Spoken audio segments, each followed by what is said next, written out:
আপনার সব থাকবে, আপনি রাজনীতিও করবেন, সমাজসেবীও হবেন, দান সাদাকা করবেন, কিন্তু পাশাপাশি ধন দৌলত থাকার পাশাপাশি আপনি আল্লাহ তাআলাকে ভুলে গিয়ে জীবন যাপন করতে পারবেন?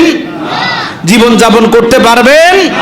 যদি এমন হয় আপনার দুনিয়ার জৌলুসের প্রতি আকৃষ্টতা আছে, মাল সম্পদের প্রতি আকৃষ্টতা আছে, আল্লাহর গোলামির প্রতি আপনার দিল ঝুঁকছে না, হাজারো মানুষ চোখের পানি ছেড়ে কাঁদে, আপনার দিল ঘেমে চোখের পানি আসে না, আপনি আপনার দিলকে একটু প্রশ্ন করেন, আপনার ইমানে যথেষ্ট ঘাটতি এসে গিয়েছে। আপনার ইমানে যথেষ্ট ঘাটতি এসে আপনার ইমান যথেষ্ট প্রশ্নের সম্মুখীন হচ্ছে। এই জন্য ভাই নিজের হিসাবটা নিজে করি। আল্লাহ আমাদেরকে তৌফিক দান করেন, সকলে বলি আমিন। বিসমিল্লাহির রহমানির রহিম। প্রিয় ভাই সব, আমরা এখন যে মাসের মাঝে আছি, এই মাসটা হলো শাবান মাস। এই মাসটা কি মাস? সবাই উচ্চ আওয়াজে মাসের নাম কি? শাবান মাস। এই মাস আল্লাহ তাআলার পক্ষ থেকে অন্যতম একটি বরকতময় মণ্ডিত মাস। আমরা আজকে এই মাসের গুরুত্ব, তাৎপর্য, আমাদের করণীয়তা নিয়ে আলোচনা করব। ওয়া মা তাওফীকি ইল্লা বিল্লাহ। সর্বপ্রথম একটি বিষয় আমাদের সকলকে সজাগ মনে অনুধাবন করা উচিত, সেটি হলো মহান রব্বুল আলামিন আমাদেরকে এই পৃথিবীতে পাঠিয়েছেন। তিনি আমাদেরকে অনর্থক পাঠাননি, তিনি আমাদেরকে অনর্থক। একটু আমার সাথে কথা বলেন, আমার কথাগুলা একটু বাস্তবতার সাথে মিলিয়ে নেন। মহান রব্বুল আলামিনের কাছে আমরা কি কোনোদিন আবেদন করেছিলাম, রব্বুল আলামিন আমাকে মানুষ করে পাঠান? একটু বলেন, করেছিলাম? কোনোদিন কি আবেদন করেছিলাম, আল্লাহ আপনি আমাকে সুস্থ বিবেক মস্তিষ্ক একজন বিবেকবান মানুষ হিসেবে সৃষ্টি করেন? এই আবেদন করেছিলাম? কোনোদিন কি আবেদন করেছিলাম, আল্লাহ আমাকে মুহাম্মাদুর রাসূলুল্লাহ সাল্লাল্লাহু আলাইহি ওয়াসাল্লামের উম্মত করে পাঠান? আবেদন করেছিলাম? তাহলে কোনো আবেদন ছাড়া, কোনো প্রকার দরখাস্ত ছাড়া, যেখানে পৃথিবীতে কোনো চাকরি হয় না, আপনাদের অত্র মসজিদে ইমাম খতিব নিয়োগে পত্রিকায় বিজ্ঞপ্তির পরে যিনারা এখানে পরীক্ষার্থী হবেন একটা দরখাস্ত দিয়ে পরীক্ষায় উন্নীত হয়ে ইমাম কিংবা খতিবের আসনে এসেছেন, তাহলে দুনিয়ার জাগতিক একটা চাকরি পাওয়ার জন্য দরখাস্ত করতে হয়।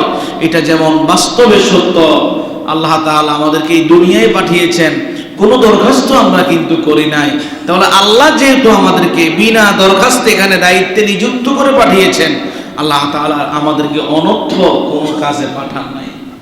আল্লাহ তাআলা আমাদেরকে অনর্থক পাঠান নাই, এই বিশ্বাস আছে সবার? প্রিয় ভাইয়েরা, আল্লাহ সুবহানাহু ওয়া তাআলা এই পৃথিবীর জমিনের মাঝে অসংখ্য অগণিত সৃষ্টিকুল রয়েছে। সকল সৃষ্টিকুলের মাঝে আল্লাহ তাআলার নিকট সম্মানিত সৃষ্টি হলো মানুষ। এই জন্য আল্লাহ তাআলা মানুষদেরকে আশরাফুল মাখলুকাত বলেছেন, সমগ্র সৃষ্টিকুলের মাঝে সেরা সৃষ্টি। আল্লাহ তাআলা আপনাকে সমগ্র সৃষ্টিকুলের সেরা বানিয়েছেন। কোনদিন আপনি আল্লাহ তাআলার কাছে আবেদন করেন না, হে রব্বুল আলামিন আমাকে বিবেক মস্তিষ্ক সম্পন্ন একজন মানুষ আপনি আমাকে বানান। আপনি এই আবেদন না করার পরেও আল্লাহ তাআলা আপনাকে মানুষ হিসেবে পৃথিবীতে পাঠিয়েছেন। এর মানে এই নয় শুধুমাত্র আপনাকে অনর্থক পাঠানো হয়েছে, এই পৃথিবীতে আপনি আসার পিছনে কোনো না কোনো উদ্দেশ্য আছে। আল্লাহ তাআলা কোরআনুল কারীমে সূরাতুল মুমিনুনের 115 থেকে 116 আয়াতের মাঝে বলছেন, আফা হাসিবতুম আন্নামা খলাকনাকুম আবাসান ওয়া আন্নাকুম ইলাইনা লা তুরজাউন ফাতাআলা আল্লাহুল মালিকুল হক লা ইলাহা ইল্লা হুয়া রব্বুল আরশিল কারীম। আল্লাহ তাআলা বলছেন, বান্দা তুমি কি ভেবে নিয়েছো? কে বলছেন? কথা কয়, কে বলছেন? আল্লাহ এই কোরআনুল কারীমে সূরাতুল মুমিনুনের মধ্যে বলছেন, আফা হাসিবতুম, ও আমার বান্দা তুমি কি এই কথা কল্পনার মাঝে, কল্পিত অঙ্কনের মাঝে ধরে নিয়েছো যে তোমার রব তোমাকে অনর্থক সৃষ্টি করেছেন। তোমার রব তোমাকে প্রশ্ন করছেন, বান্দারে তুমি কি এটা মনে করেছো তোমাকে অনর্থক বানানো হয়েছে? কথাকার আল্লাহর এই কথা দ্বারা বোঝা গেল আপনাকে অনর্থক বানানো হয় নাই। আপনাকে বানানোর পিছনে আল্লাহ তাআলার মহৎ একটা উদ্দেশ্য আছে। আল্লাহ বলছেন, বান্দা শোনো, তোমাকে অনর্থক সৃষ্টি করা হয় নাই। হায়াত যতদিন আছে, শেষ যখন হয়ে যাবে, তোমাকে তোমার রবের কাছেই ফিরে আসতে হবে। ওই রব হচ্ছে তোমার প্রকৃত সত্যিকারের রব। তিনি কে? আল্লাহ তাআলা বলছেন, তাহলে তোমাকে অনর্থক সৃষ্টি করা হয়নি। তোমাকে দুনিয়ায় পাঠানো হয়েছে একটা মিশন নিয়ে, আবার তোমাকে রবের কাছে ফিরিয়ে নেওয়া হবে। সুতরাং তুমি এই কথা কোনোদিন কোশ্চিনকালেও ধারণা করো না তোমাকে অনর্থক বানানো হয়েছে। তাহলে আমাদেরকে কি অনর্থক বানানো হয়েছে নাকি কোনো উদ্দেশ্য আছে? কোনো উদ্দেশ্য আছে না নাই?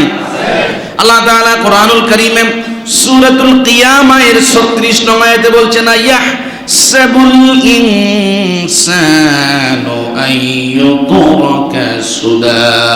মানুষ কি মনে করেছে আমি আল্লাহ তাআলা তাকে কোনো প্রকার হিসাব নিকেশ না করে এমনিতেই ছেড়ে দেব?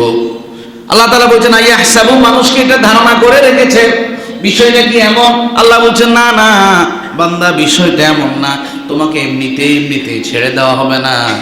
তোমাকে আমি আল্লাহ তাআলা বুঝার মতো যোগ্যতা দিয়েছি, দেখার মতো শক্তি দিয়েছি, কথা বলার মতো বাচন ভঙ্গি দিয়েছি, সব কিছু আমি দিয়েছি। এই সব কিছু দেওয়ার মাঝে একটা অর্থ আছে, অনর্থক সৃষ্টি করা। কথা বুঝেন? অনর্থক সৃষ্টি করা হয়েছে। আপনার এই জবান, কথা বলার শক্তি কে দিয়েছেন? আপনার দেখার শক্তি কে দিয়েছেন? বিবেক শক্তি কে দিয়েছেন? কারো কি সন্দেহ আছে? বলেন। সন্দেহ থাকলে নতুন করে কালিমা পড়ে। গতকালকে একজন মুসল্লি ইন্তেকাল করেছেন। আমার সালাতুল আসরের পরে লাশ আনা হয়েছে। লাশকে গোসল করাতে গেলাম, দেখলাম দুই দাঁতের চিবার মাঝে দাঁতটা পড়ে আছে। মৃত্যুর সময় আল্লাহর বান্দা জিহ্বা কামড়রত অবস্থায় ছিল। একটু কল্পনা করেন তো ভাই, এই জিহ্বা দিয়ে 50, 60, 70 বছর বয়সে কত কথা আমরা বলেছি, আনলিমিটেড কথা বলেছি, কিন্তু মৃত্যুর সময় জিহ্বাটা দাঁতের চিবার মাঝে চিবে গিয়েছে। মৃত্যুর যন্ত্রণা। একদিন আপনার এই নিথর শরীর পড়ে থাকবে, জিহ্বা থাকবে, আল্লাহ বলে ডাকার মতো সুযোগ থাকবে না, চোখ থাকবে, দেখার মতো পাওয়ার থাকবে না, বিবেক থাকবে, বুঝার মতো সেই দিন কোনো প্রকার অনুভূতি থাকবে না। সুতরাং আপনাকে অনর্থক আল্লাহ তাআলা সৃষ্টি করে নাই। আল্লাহ আপনাকে অনর্থক সৃষ্টি করে নাই। আল্লাহ তাআলা কোরআনুল কারীমে সূরাতুন নাহলের ৭৮ নং আয়াতে বলছেন, ওয়াল্লাহু আখরাজাকুম মিন বুতুনি উম্মাহাতিকুম লা তা'লামুনা শাইআ ওয়া জা'আলা লাকুমুস সাম'a ওয়াল আবসারা ওয়াল আফইদা লা'আল্লাকুম তাশকুরুন। আল্লাহ তাআলা বলছেন, তোমার রব তোমাকে মায়ের পেট থেকে পৃথিবীতে বের করে এনেছেন। মায়ের পেট থেকে তুমি যখন দুনিয়াতে এসেছিলে, বান্দা তোমার কে আপন কে পর কোনো কিছু বোঝার মতো তোমার শক্তি ছিল না। অভিব্যক্তি প্রকাশ করার মতো কোনো ভাষা তোমার ছিল না। বান্দারে আমি আল্লাহ তাআলা তোমাকে শোনার মতো শক্তি দিয়েছি, দেখার মতো যোগ্যতা দিয়েছি, বুঝার মতো অনুভূতি দিয়েছি। কেন দিয়েছি জানো? লাআল্লাকুম তাশকুরুন, যেন তুমি আমার শুকর গুজার করতে পারো, আমার নেয়ামতের যেন তুমি শুকরিয়া আদায় করতে পারো। তাহলে আল্লাহ তাআলা আপনাকে অনর্থক সৃষ্টি করে নাই। আল্লাহ তাআলা আপনাকে দেখার মতো চক্ষু দিয়েছেন, শোনার মতো কর্ণ দিয়েছেন, বুঝার মতো দিল দিয়েছেন। কেন? যেন আপনি শুকরগুজার হতে পারেন। তাহলে আপনি এবার আল্লাহ তাআলাকে জিজ্ঞেস করেন, রব্বুল আলামিন, আপনি তো আমাকে অনর্থক সৃষ্টি করেন নাই, আমাকে সৃষ্টির পিছনে আপনার তো কোনো না কোনো উদ্দেশ্য আছে। ওগো রব, আমার জানতে খুব ইচ্ছে হয় কেন আপনি আমাকে সৃষ্টি করেছেন। আল্লাহ তাআলা সেই জবাবটা কোরআনুল কারীমে সূরাতুল যারিয়াতের 56 নং আয়াতে ঘোষণা করেছেন, ওয়ামা খলাকাতুল জিন্না ওয়াল ইনসা ইল্লা লিয়াবুদুন। জিন এবং ইনসানকে শুধুমাত্র আমার গোলামি করার জন্য সৃষ্টি করেছি। তাহলে আপনাকে অনর্থক সৃষ্টি করা হয় নাই, আপনাকে সৃষ্টি করা হয়েছে শুধু স্রষ্টার গোলামি করার জন্য। কিন্তু আপনি আপনার হায়াতটুকু অতিবাহিত করছেন নাফরমানির মধ্য দিয়ে, তাহলে বুঝে রাখেন আপনাকে সেই দিন এমনি এমনি ছেড়ে দেওয়া হবে না। আমি যে কথাগুলো বললাম এটা কি আমার কথা না আল্লাহর কথা? আল্লাহ তাআলা কোরআনুল কারীমে সূরাতুল মুলকের প্রথম এবং দ্বিতীয় আয়াতে বলছেন, তাবারাকাল্লাযী বিয়াদিহিল মুলকু ওয়া হুয়া আলা কুল্লি শাইইন কাদির আল্লাযী খালাকাল মাউতা ওয়াল হায়াতা লিয়াবলুয়াকুম আইয়ুকুম আহসানু আমালা ওয়া হুয়াল আজিজুল গফুর। আল্লাহ তাআলা বলছেন, মহামহিয়ান বরকতময় সত্তা তিনি, যিনার হাতে সমগ্র ক্ষমতা, যিনি সমগ্র সৃষ্টিগুলোর উপরে কর্তৃত্ব রাখেন, সেই রব তিনি হচ্ছেন আল্লাহ, যিনি তোমাকে জীবন দিয়েছেন, তিনি তোমাকে মৃত্যু দান করবেন। হায়াত এবং মওতের মাঝখানে তিনি তোমার থেকে পরীক্ষা নিচ্ছেন। কি নিচ্ছেন? কথা কয় না, কি নিচ্ছেন? লিয়াবলুয়াকুম আইয়ুকুম আহসানু আমালা। তোমার রব জানতে চায় তোমাদের মাঝে কারা হায়াত নামক নিয়ামত পেয়ে ভালো ভালো নেক আমল করছো। এই পরীক্ষার মাঝে আপনি আছেন। সুতরাং আপনাকে অনর্থক সৃষ্টি করা হয় নাই। এই হায়াতের মাঝে, হায়াত নামক নিয়ামতে আপনি পরীক্ষার মাঝে ডুবে আছেন। আপনি যদি পরীক্ষার্থী হয়ে ঘুমের ঘরে থাকেন, পরীক্ষার হলের মাঝে, আপনাকে জাগতিক জীবনে ফেল ছাড়া পাস করার সুযোগ আছে? কথা কয় না, পাস করার সুযোগ আছে? আপনারাও তো ছাত্র জীবনে এসএসসি, দাখিল, আলিম পরীক্ষা দিয়েছেন। কোন পরীক্ষার্থী পরীক্ষার হলে গিয়ে বসে থাকে? কথা কয় না ভাই, বসে থাকে? তাহলে কোন পরীক্ষার্থী যেমন পরীক্ষার হলের মাঝে ঢুকে 3 ঘন্টা সময় পায়, 10টা থেকে 1টা পর্যন্ত 3 ঘন্টা সময়ের মাঝে পরীক্ষাতে প্রাণপণ চেষ্টা করে যেন মোটামুটি একটা 5 নাম্বার হলেও যেন পাওয়া যায়, মোটামুটি একটা 5 নাম্বারের একটা আনসার করার চেষ্টা করে। তাহলে দুনিয়া নামক পরীক্ষার কেন্দ্রের মাঝে থেকে আপনি যদি নির্বোধ, বিবেক মস্তিষ্কহীন মানুষের মতো ভাবেন আল্লাহ আমাকে এমনিতে বানিয়েছেন, আল্লাহই মাফ করে দিবে, তাহলে আপনি যেন পরীক্ষার হলের মাঝে বসে একজন নির্বোধের মতো কাজ করছেন। সুতরাং কি বুঝলেন? আল্লাহ তাআলা আপনাকে অনর্থক বানাই নাই। আপনার হায়াতের মাঝে প্রত্যেকটা বছরের মাঝে 12টা মাস যায়। 12টা মাসের মধ্য থেকে সম্মানিত আল্লাহ তাআলার কাছে 4টা মাস, একটা রমাদান মাস আর একটা শাবান মাস। 12টা মাসের মাঝে 6টা মাসের মাঝে আপনাকে স্পেশাল ইবাদতের বোনাস সময় আল্লাহ দান করে। 12 মাসের মাঝে রমাদান অগণিত সওয়াব, শাবান রমাদানের পূর্ববর্তী মাস, বাকি 4টা মাস আল্লাহর কাছে অতীব সম্মানিত মাস। 12টা মাসের মাঝে 6টা মাসে আপনাকে স্পেশাল ইবাদতের জন্য অফার দেওয়া হয়।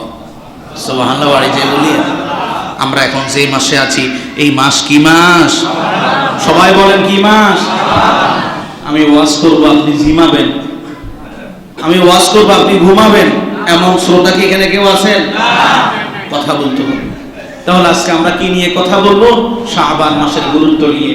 আমরা বিগত সূচনায় যে কথাগুলো বলেছি, এই জন্যই বলেছি আমাকে আপনাকে অনর্থক সৃষ্টি করা হয় নাই, একটা মহৎ উদ্দেশ্যে সৃষ্টি করা হয়েছে। সেটা কার গোলামি? শাবান মাসের গুরুত্ব কি? এই মাসের গুরুত্ব এই জন্যই আলোচনা করছি, এই মাসের মাঝে আল্লাহ তাআলা আপনাকে বিশেষ অফার দিয়েছেন। আপনার হায়াত অতীব কম, কিন্তু অল্প হায়াতের মাঝে অফারের এই সময়গুলোতে যদি ইবাদত করেন, অল্প হায়াত পেয়েও অধিক পরিমাণ সওয়াবের ভাগীদার আপনি হয়ে যাবেন। শাবান মাসের ফজিলত কি? শাবানের 1 নম্বর ফজিলত হলো শাবানু শাহরি। নবী করিম সাল্লাল্লাহু আলাইহি ওয়াসাল্লাম বলেছেন, শাবান মাস হলো আমি নবীর মাস। শাবান মাস কার মাস?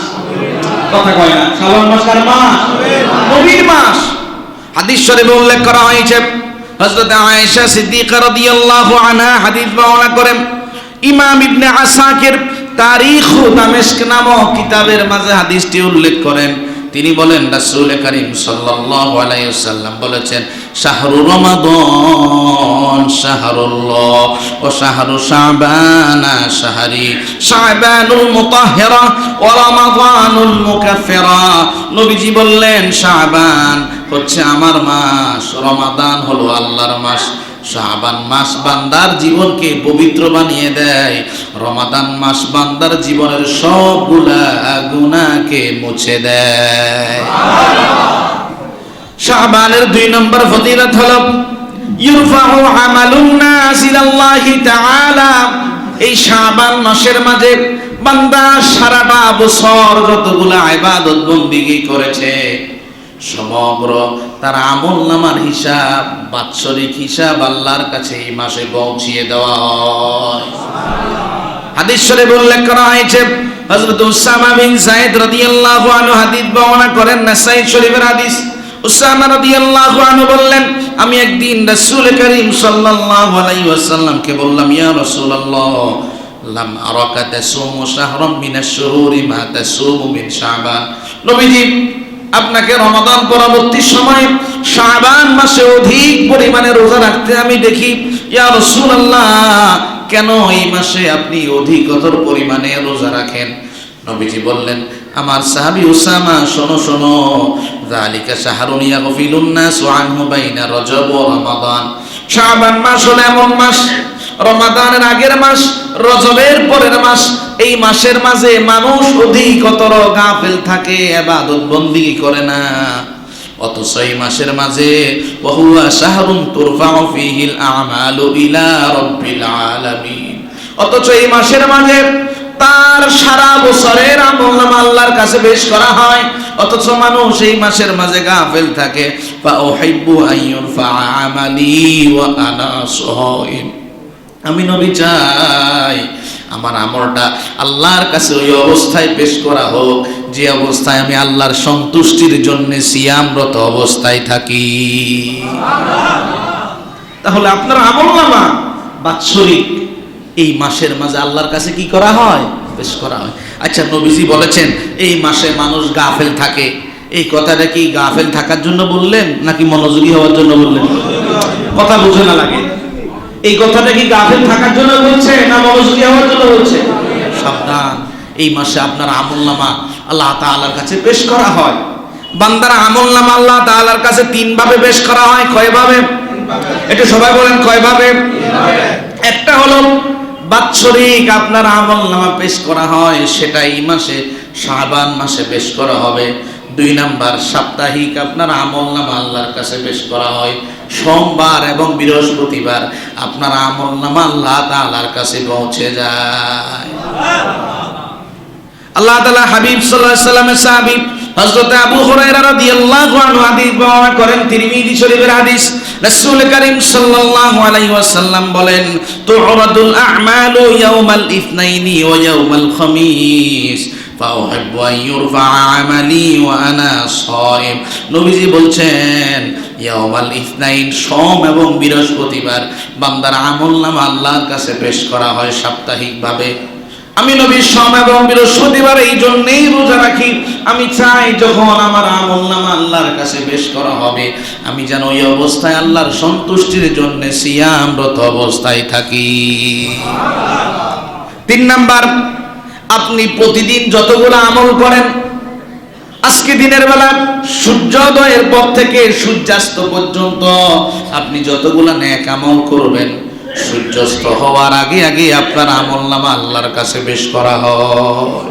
আবার সূর্যাস্তের পর থেকে শুরু করে ফজরের আগ পর্যন্ত সময় পর্যন্ত আপনি যতগুলো নেক আমল করেন, দিন সূচনা হওয়ার আগে আগে আপনার আমলনামা আল্লাহর কাছে পৌঁছিয়ে দেওয়া হয়। হাদিস শরীফে উল্লেখ করা হয়েছে, হযরতে আবু মুসা আল-আশআরী রাদিয়াল্লাহু আনহু হাদিস বর্ণনা করেন, মুসলিম শরীফের হাদিস। তিনি বলেন, ক্বামা ফিনা রাসূলুল্লাহ সাল্লাল্লাহু আলাইহি ওয়াসাল্লাম বিখামসি কালিমাত। নবীজি একদিন আমাদের সামনে 5টা বিষয়ে কথা বললেন। মনোযোগ আছে আপনাদের? নবীজি আমাদের সামনে 5টা বিষয়ে আলোচনা করলেন।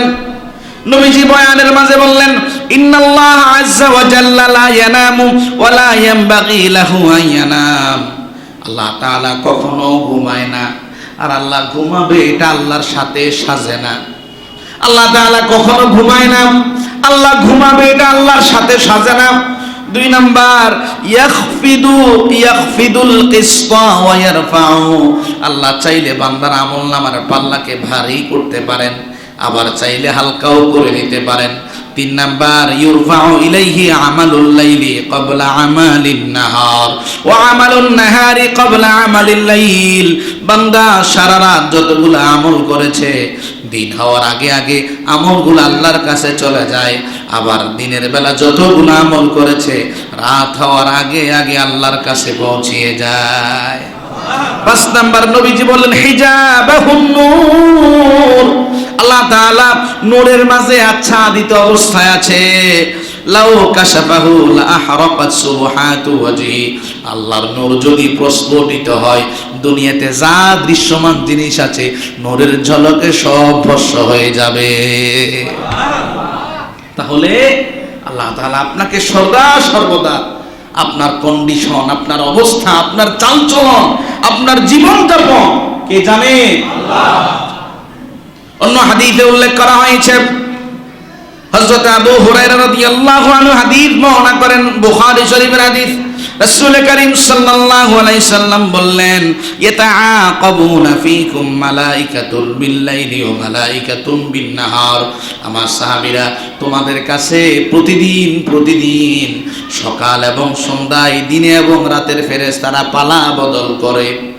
আপনি যে এখানে বসে আছেন, আপনার সাথে রহমতের ফেরেশতা আছে। নবীজি বলছেন, তোমার মাঝে ফেরেশতারা আসে এবং পালা বদল করে। ইয়াজতামিউনা ফি সালাতিল ফজরি ওয়া সালাতিল আসরি। কিন্তু আসর এবং ফজরের সময় উভয় পালা বদলকারী ফেরেশতারা মিলিত হয়। অর্থাৎ যেই ফেরেশতারা ফজর থেকে শুরু করে আসর পর্যন্ত ডিউটি করবে, তারা আপনার সাথে এখন আছে। যে সমগ্র ফেরেশতারা আসর থেকে শুরু করে ফজর পর্যন্ত ডিউটি করবে, তারা আজকে আসরের সময় আপনার সাথে জামাতে শামিল হবে। নবী করিম সাল্লাল্লাহু আলাইহি সাল্লাম বলছেন, তুম্মা ইয়ারজুল্লাযীনা বাতু ফীকুম। যখন ফেরেশতারা বান্দাদেরকে রেখে আল্লাহর কাছে চলে যায়, ফায়াসআলুহুম ওয়া হুম আ'লাম। আল্লাহ ফেরেশতাদেরকে বান্দার হালত সম্পর্কে জিজ্ঞাসা করে। নবীজি বলছেন, ওয়া হুয়া আ'লাম। অথচ বান্দা জমিনে কি করে তা সব চাইতে কে জানে? আল্লাহ জানার পরেও ফেরেশতাদেরকে বান্দার অবস্থা হালত সম্পর্কে জিজ্ঞাসা করে। কি জিজ্ঞাসা করে? কাইফা তারাকতুম ইবাদি। ও ফেরেশতারা, তোমাদেরকে জমিনে পাঠিয়েছিলাম দায়িত্ব পালনের জন্য, আমার গোলামগুলাকে তোমরা কোন অবস্থায় রেখে আসলে? যে ফেরেশতারা আপনাকে রেখে চলে গিয়েছেন, তারা আল্লাহকে বলে, তারাকনাহুম ওয়া হুম ইউসাল্লুন ওয়া আতাইনাহুম ওয়া হুম ইউসাল্লুন। আল্লাহ তাদের কাছে যখন গিয়েছিলাম তখনও দেখেছি তারা নামাজে আছে, যখন ছেড়ে এসেছি তখনও দেখেছি তারা নামাজরত অবস্থায় আছে। অর্থাৎ আপনি আসরে নামাজ পড়েছেন, যারা আসরে আপনাকে রেখে চলে গেল তারা সাক্ষী দিল, আল্লাহ তাকে আমি নামাজে দেখেছি। আরেক দল যারা আসলো, তারা যখন সারা রাত ডিউটি করলো, ফজরের সময় যখন তারা চলে যায়, আল্লাহ আমি দেখেছি তারা তখনও নামাজে আছে। তাহলে আপনার সর্বদা প্রত্যেকটা মুহূর্ত কে অবজার্ভ করছেন? আপনার সবকিছু আল্লাহ তাআলার কাছে যাচ্ছে। এই শাবান মাসের 3 নম্বর ফজিলত হলো, ইউকতাবু আলা কুল্লি নাফসিন মাইয়িতা। সারা বছর যতগুলো মানুষ মারা যাবে, সবগুলা মানুষের লিস্ট এই মাসেই আল্লাহ তাআলার কাছে পেশ করা হয়। এই মাসে আল্লাহ তাআলার কাছে কি করা হয়? পেশ করা হয়। হাদিস শরীফে উল্লেখ করা হয়েছে, হযরত আবু হুরায়রা রাদিয়াল্লাহু আনহু হাদিস বর্ণনা করেন। তিনি বললেন, মা আয়েশা সিদ্দিকা রাদিয়াল্লাহু আনহা আমার নিকট হাদিসটি বর্ণনা করেছেন। মুসনাদে আবু ইয়ালার মাঝে হাদিসটি পাওয়া যায়, আন্নান নবী সাল্লাল্লাহু আলাইহি ওয়াসাল্লাম কানা ইয়াসুমু শাবান কুল্লা। মুহাম্মদুর রাসূলুল্লাহ সাল্লাল্লাহু আলাইহি ওয়াসাল্লাম পুরা শাবান মাসের মাঝে রোজা রাখতেন। কি মাস? শাবান মাস। শাবান মাস, এটা কি ফরজ রোজা না নফল রোজা? আমার কথা মনে হয় বুঝে না মনে। আচ্ছা, ফ্যানটা চলতেছে, ফ্যানটার দিকে তাকানো কি কিছু আছে? আমার দিকে তাকান। নবীজি শাবান মাস পুরাটা রোজা রাখতেন। মা আয়েশা রাদিয়াল্লাহু আনহা বলছেন, মা আয়েশা রাদিয়াল্লাহু আনহা বললেন, আমি রাসূলকে বললাম, ইয়া রাসূলুল্লাহ, আহুব্বু শুহুরা ইলাইকা আন তাসুমাহু শাবান। আমি দেখতে পাচ্ছি আপনি রমাদানের পরে পুরো শাবান মাসটায় রোজা রাখেন, আপনি এই মাসে রোজা রাখা কেন পছন্দ করেন? নবীজি বললেন, ইন্নাল্লাহা ইয়াকতুবু আলা কুল্লি নাফসিন মাইতাতিন তিলকা সাআ। আগামী বছর আল্লাহর কত গোলাম এই পৃথিবী থেকে বিদায় নিয়ে চলে যাবে, তাদের লিস্ট এই মাসে আল্লাহর কাছে উল্লেখ করা হয়। বা উহিব্বু আইয়াতিয়ানি ওয়া আনা সাইম। আমি চাই আমার মৃত্যুর পরোয়ানা যেই মাসে জারি হবে, ওই অবস্থায় আমি আমার রবের জন্য সিয়ামরত অবস্থায় থাকি। শাবানের 4 নম্বর ফজিলত হলো হুয়া শাহরুন ইস্তিআদাদু লিরমাদান। এই মাস এমন একটি মাস, এই মাস হলো রমাদান মাসের প্রস্তুতিমূলক মাস। কিছুদিন যেতে না যেতেই আপনার সামনে রমাদান হাজির হয়ে যাবে। ইমাম ইবনে রজব হাম্বলি রাহিমাহুল্লাহ বলেন, কানা শাবানু কাল মুকদ্দিমা লিরমাদান। প্রত্যেকটা প্রশ্ন লেখার আগে একটা উপস্থাপনা লেখা হয়। রমাদান মাস হলো শাবান মাসের মুকদ্দিমা, অর্থাৎ ভূমিকা, উপস্থাপনা। শরিয়া ফি আইমা ইউশরাউ ফি রমাদান মিনাস সিয়াম। রমাদান যেমন রোজা রাখার বিধান আছে, শাবানেও মুহাম্মদুর রাসূলুল্লাহ অধিক পরিমাণে রোজা রেখেছে। ওয়া আন্না সিয়ামাহু কাত-তামরিনি আলা সিয়ামি রমাদান। শাবান মাসের রোজা রাখাটা যেন রমাদান মাসের রোজা রাখার প্রশিক্ষণ। এজন্য শাবান মাস হলো রমাদানের প্রস্তুতির মাস। কিসের মাস? প্রস্তুতির মাস। হযরত আনাস ইবনে মালিক রাদিয়াল্লাহু আনহু হাদিস বর্ণনা করেন, তিরমিজি শরীফের হাদিস। হযরত আনাস ইবনে মালিক নবীর খাদেম, তিনি বললেন, আমি রাসূল করিম সাল্লাল্লাহু আলাইহি সাল্লামকে জিজ্ঞেস করলাম, আইয়ু সাওমি আফদালু বা'দা রমাদান। নবীজি, রমাদানের পরে সবচাইতে সম্মানিত মাস কোনটি? নবীজি বললেন, শাবানু লিতা'যীমি রমাদান। রমাদানের সম্মানে শাবান মাসের রোজা রাখাটা আল্লাহর কাছে সবচাইতে সম্মানিত।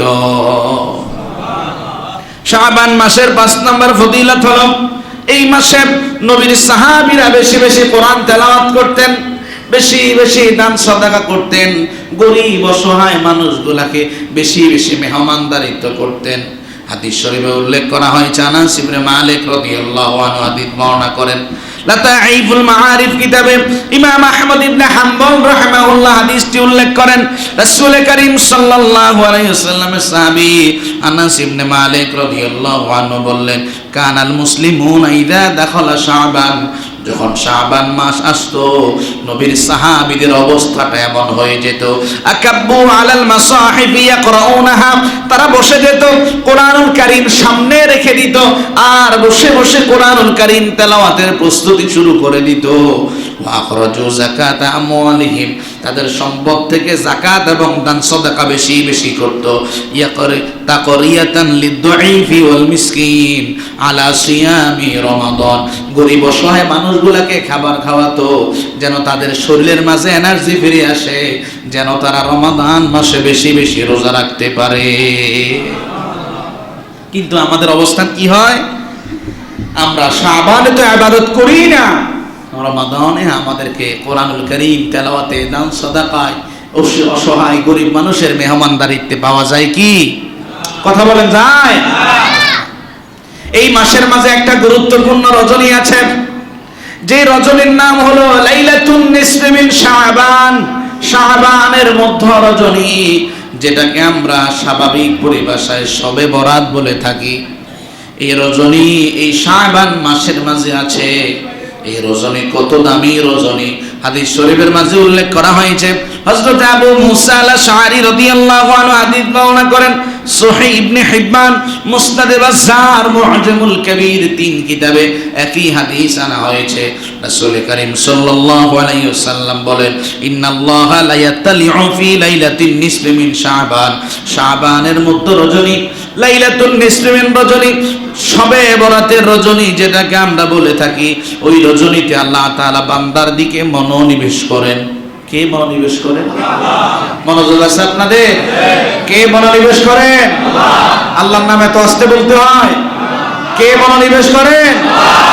নবীজি বলছেন এই শবে বরাতের রজনী, লাইলাতুন নিসফি মিন শাবানের রজনী, শাবানের মধ্য রজনীতে আল্লাহ বান্দার দিকে মনোনিবেশ করেন।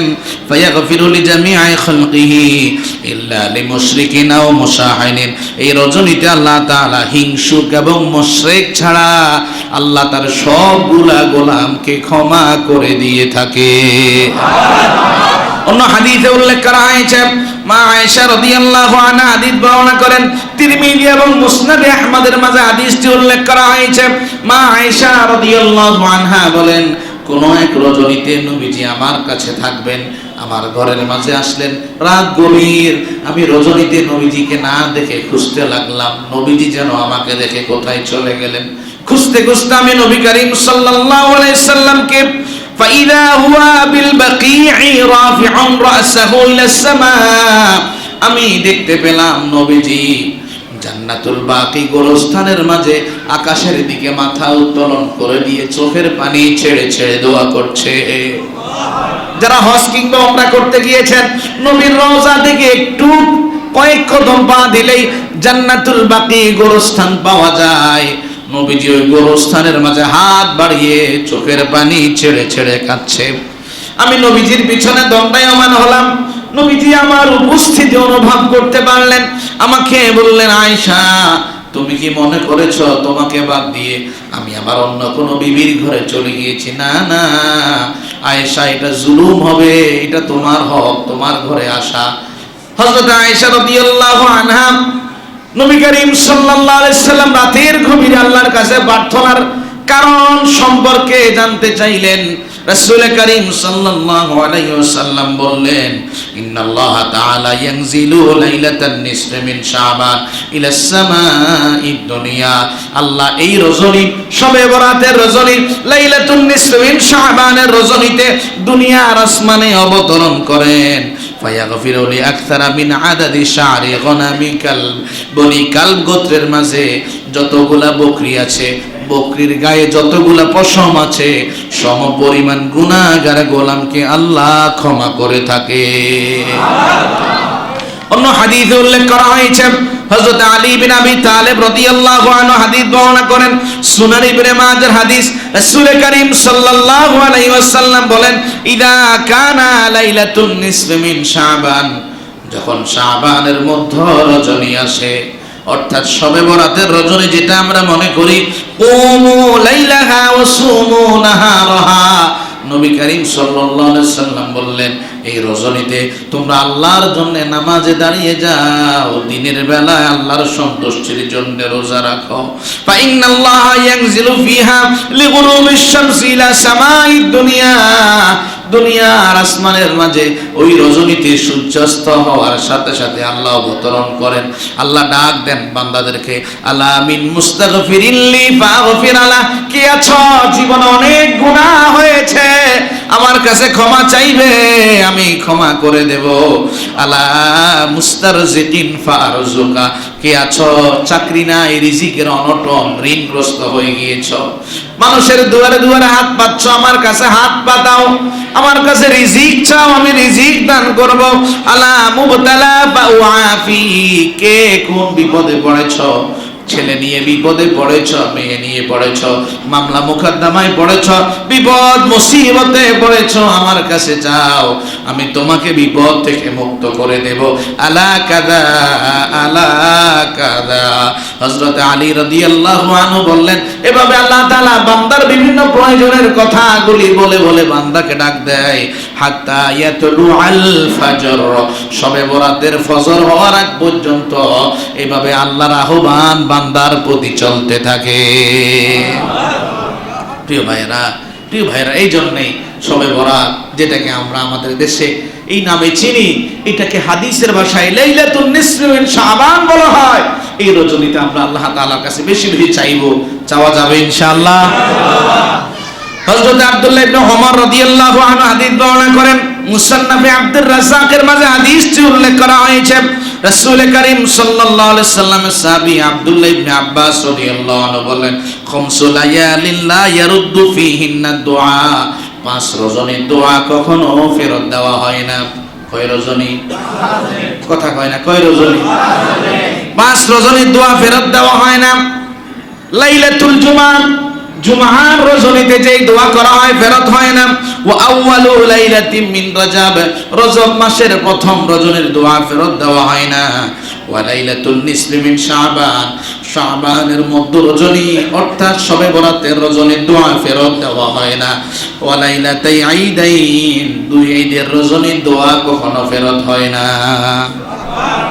অন্য বর্ণনা এসেছে গুনিয়াতুত তালিবিন কিতাবে বড় পীর আব্দুল কাদের জিলানী রাহিমাহুল্লাহ বলেছেন, ইন্না লিল মালাইকাতি লাইলাতাই ঈদিন ফিস সামাই কামা আন্না লিল মুসলিমিনা ইয়াওমা ঈদিন ফিল আরদি। দুনিয়ার জমিনের মানুষের 2টা ঈদ আছে। ঈদগুলা দিনের বেলায় হয়, একটা ঈদ ঈদুল ফিতর আর একটা হলো ঈদুল আযহা। আর আসমানে যে সমগ্র ফেরেশতারা আছে তাদের জন্যও 2টা ঈদ আছে, তাদের ঈদটা রাত্রি বেলায় হয়। নবী করিম সাল্লাল্লাহু আলাইহি ওয়াসাল্লামের হাদিস ব্যাখ্যা করে তিনি বললেন, ফাঈদুল মালাইকাতি লাইলাতুল বারাআতি ওয়া লাইলাতুল কদর, ফেরেশতাদের ঈদ হলো শবে বরাত এবং শবে মেরাজের রজনী। প্রিয় ভাইরা, আপনার হায়াত অতীব কম, আপনি অল্প হায়াত নিয়ে এসেছেন। এজন্য এই গুরুত্বপূর্ণ যে মাসে আপনাকে অল্প ইবাদতে অধিক সওয়াব দেওয়া হবে, এই মাসে কি আমরা অলস মানুষ হয়ে কি বসে থাকবো? নাকি আল্লাহ তাআলার গোলামি করব? আপনি এমন নবীর উম্মত, আপনি যদি এখন নিয়ত করেন, আল্লাহ এই মাসের বাকি সময়গুলি আমি আপনার গোলামি দিয়ে সাজাবো, আমি মনে মনে ইরাদা করলাম, আল্লাহ আপনি আমাকে তাওফিক দেন। নবীজি বললেন, এখনো ইবাদত করা হয় নাই, নিয়ত করেছো, একটা সওয়াব লিখে দেওয়া হয়ে গিয়েছে। তাহলে আমরা এই আলোচনা থেকে কি শিখলাম? এই আলোচনা থেকে আমরা শিখলাম যে আমরা রোজা রাখবো, কোরআন তেলাওয়াত করব, দান সদকা করব, 5 ওয়াক্ত নামাজ বা জামাত পড়ব, আল্লাহ তাআলাকে ভয় করব ইনশাআল্লাহ। হাদিস শরীফে উল্লেখ করা হয়েছে, আব্দুল্লাহ ইবনে ওমর রাদিয়াল্লাহু আনহু হাদিস বর্ণনা করেন, সহিহ বুখারী শরীফের হাদিস। রাসূল করিম সাল্লাল্লাহু আলাইহি ওয়াসাল্লাম বললেন, ইন্নামা আজালুকুম ফি আজালি মান খালা মিনাল উমামি বা বাইনাস সালাতিল আসর ইলা মাগরিবিশ শামস। আমার উম্মতেরা, পূর্ববর্তী উম্মতের তুলনায় তোমাদের হায়াতটা হলো আসরের পর থেকে সূর্যাস্ত পর্যন্ত, এত অল্প হায়াত তোমাদের, কিন্তু আল্লাহ তোমাদের জন্য বিশেষ বিশেষ যে সময়গুলো দিয়েছেন, অল্প ইবাদত করে তোমরা আগের উম্মতের চাইতে বেশি বেশি সওয়াবের মালিক হয়ে যাবে। আপনার হায়াত কম কিন্তু সওয়াব বেশি, আপনার হায়াত কম কিন্তু কি বেশি? সদা সর্বদা আল্লাহ তাআলা তাসবিহ জিকির আজকার করা যাবে তো ইনশাআল্লাহ? ভাইজান, একদিনে জিহ্বা বন্ধ হয়ে যাবে, আপনার জিহ্বা দাঁতের কামড়ের ভিতরে পড়ে যাবে, সেই দিন আপনি আল্লাহ তাআলাকে ডাকার চেষ্টা করলেও চেষ্টা কি করতে পারবেন? এই জন্য ভাই, আমরা নেক আমল করতে পারবো তো ইনশাআল্লাহ? একটি ঘটনা বলে আমি আলোচনা শেষ করব। ইমাম জাজারি রাহিমাহুল্লাহ, এই ঘটনাটা গত বছর বলেছিলাম। জাজারি রাহিমাহুল্লাহ যুহুর আল ফাতিহ নামক কিতাবে তিনি একটা ঘটনা উল্লেখ করেছেন। তিনি বললেন, মিশরের মাঝে দুর্বিষহ দেখা দিল, মহা দুর্ভোগ দেখা দিল। সমগ্র মানুষ রাজস্ব খাতে এসে তাদের নিজেদের জন্য খাবার আহরণ করলো। মানুষ সিরিয়ালে দণ্ডায়মান, এক একজন মানুষ নিজের পরিচয় দিচ্ছে আর খাবার নিচ্ছে।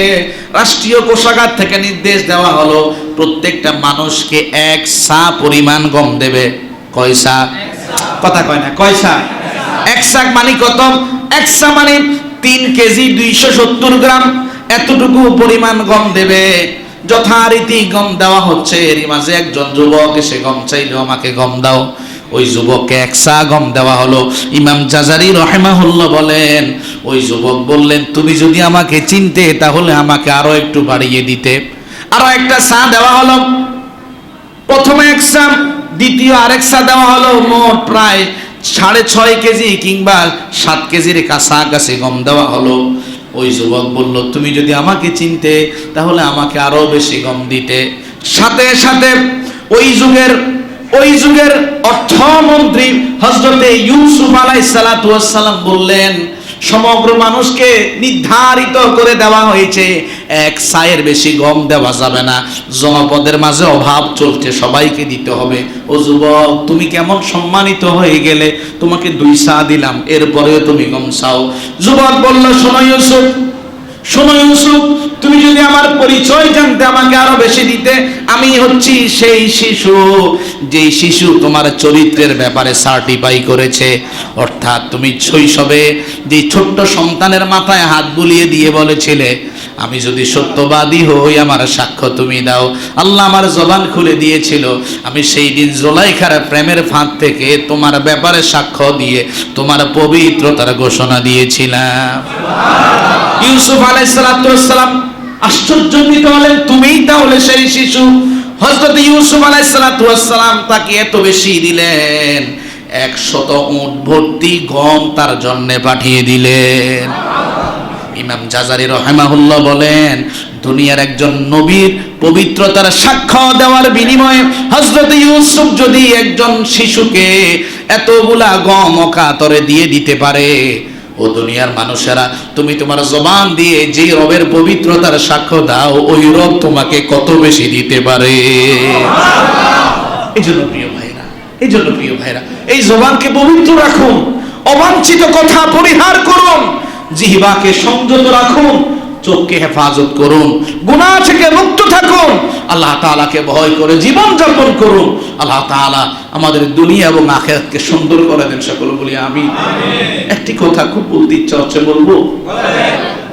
আল্লাহ তাআলা সূরাতুল মাইদার মধ্যে বলছেন, ইয়া আইয়ুহাল্লাযীনা আমানু লা তুহাররিমু তাইয়্যিবাতি মা আহাল্লাল্লাহু লাকুম।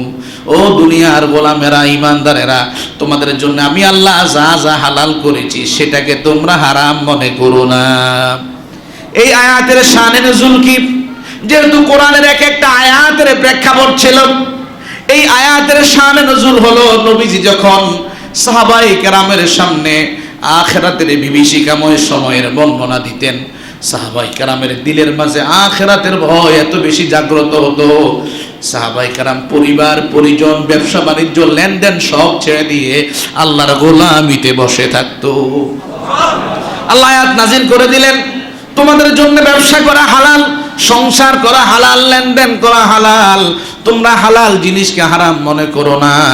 তো এটা আল্লাহ তাআলার পক্ষ থেকে একটা সীমা রাখা, ব্যবসাও করো, পরিবারও করো, সংসার করো, লেনদেন করো, সব করো, কিন্তু এটার মাঝে তুমি আল্লাহকে কখনো ভুলে যেও না।